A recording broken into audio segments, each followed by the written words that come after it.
morning. I'm having my coffee outside. It is so nice, and even though it's gloomy, it's so nice. And it's a, yeah, gloomy Thursday morning here.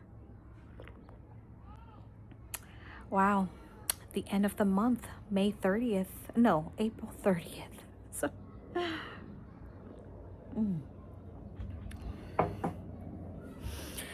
it's almost 9 with my second cup of coffee. I will later then, I'm gonna feed my sourdough at 9 and make that blueberry pecan sourdough loaf that yeah, I bought the dried blueberries yesterday, and so I'm making it today so I can, yeah, bake it for, yeah, and share it with my neighbor.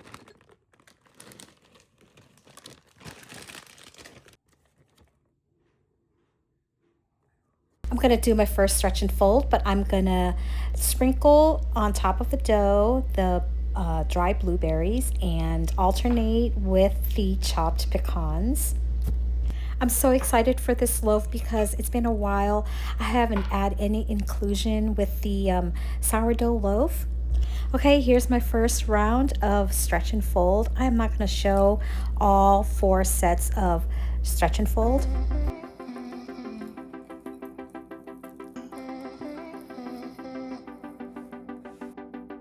Wake up your senses in the dark. Believe you make it through the night. Every shadow calls your name. Every hurt, a spark, a flame. When I can see a thing, I try to fear. Before I turn to fire, I find the ray. I feel the warmth of all healing hands. I'm in the chaos, but yeah, I can breathe. And I fall again into the storm. Good morning. It's Friday, May 1st. I did not vlog much yesterday, Thursday. I was just like, it's gloomy. That was it. I formed the dough. I final shaped the dough, and that was it. I just like, okay, I'll see you later until the next day. And of course, today is Friday. So, and here we are. Yeah. So it's almost 10:30, and I'm cranking up the temperature of the oven to 500 because I am baking that blueberry walnut loaf.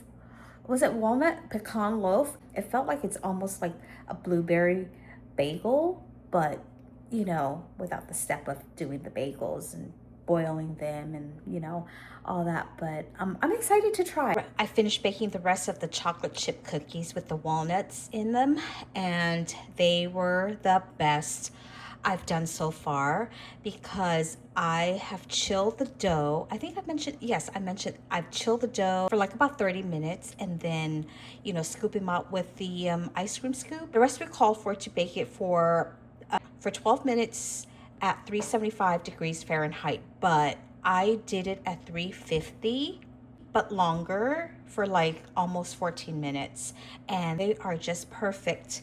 I was like, wow. Yes. Make a new batch of cookies, and I'm gonna bake some for our neighbors. Yeah, they're moving in tomorrow, so that would be perfect. I was rambling on about the cookies. They turned out really good because it was the first time that I have chilled the dough, and I don't normally make cookies because it flattens out too much and it gets too crispy, but this is perfect texture, crisp on the edges a little bit and soft and slightly gooey in the middle. That's how I like it. I think it was mainly because I baked in Southeast Asia and the weather is humid, and I never thought, I don't know why. Yeah, I didn't really keep the dough in the fridge. It's always like prep the dough and everything, bake it right away because you never know when the electricity will go off, and yeah, it would be too hot to bake. So yeah, that's perfect. I am pumped to make more cookies and share them with the neighbors.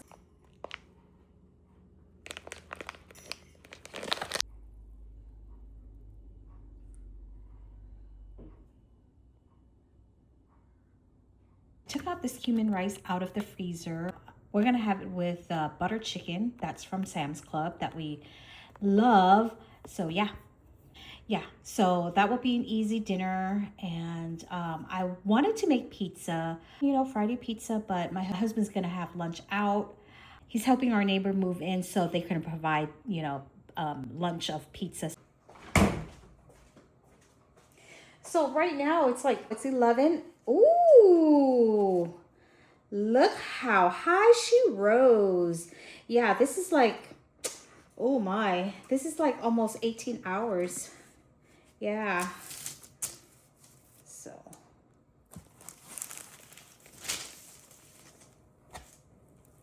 look at this.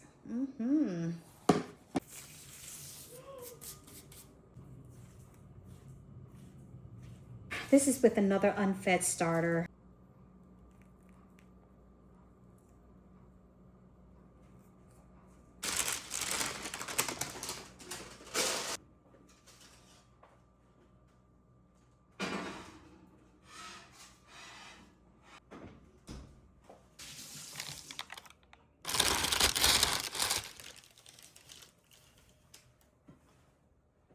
Okay, there was a slight drama this morning when I was baking this loaf.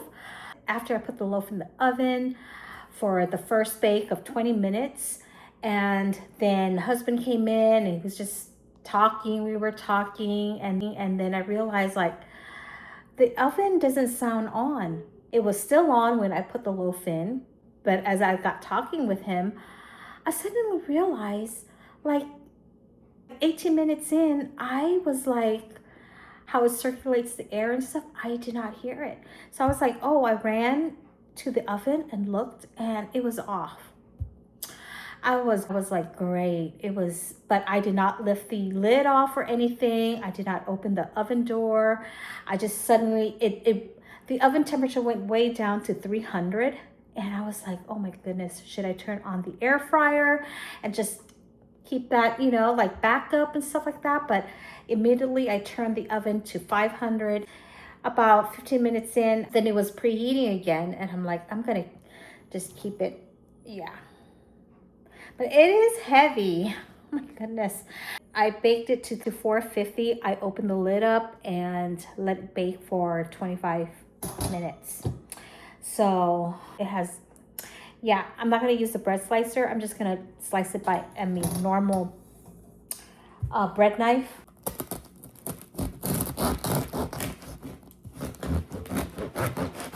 It smells really good though. Look at that. Whoa, that is so beautiful.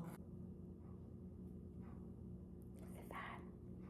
Now I'm gonna slice it and have it with cream cheese. Oh, in time, it's 3 o'clock, just in time for a snack of it.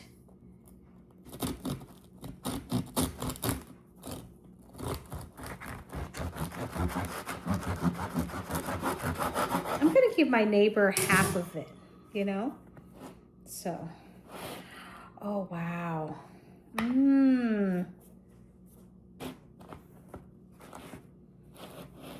at this. Here's some cream cheese, everyone. Should I toast it? Should I not? Maybe I shouldn't. I'll just do half first, and then I'll give my husband to taste the other half.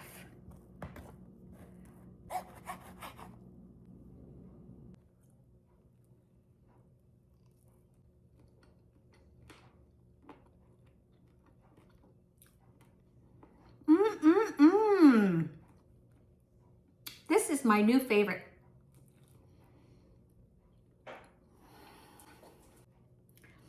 She's right about, when you use dry blueberries, it's like, it's guaranteed sweetness, in the blueberries. When you have fresh blueberries, oftentimes I buy them and it is so tart. And this bread, and of course with this inclusion, it doesn't have any type of sweetener, so except the blueberries, and it's just perfect with the pecans. To me, I don't have to make bagels. I don't eat bagels that much, except like for, with the smoked salmon and cream cheese. That's about it. But, I did make blueberry bagels before and they were good. But I think for bagels, I think it's the procedure, the steps that, but this, happy with the results. I'm so happy with the inclusion. I don't really make inclusion, but this is really good. I'm toasting the other half in the air fryer, and then I'm gonna put the cream cheese in.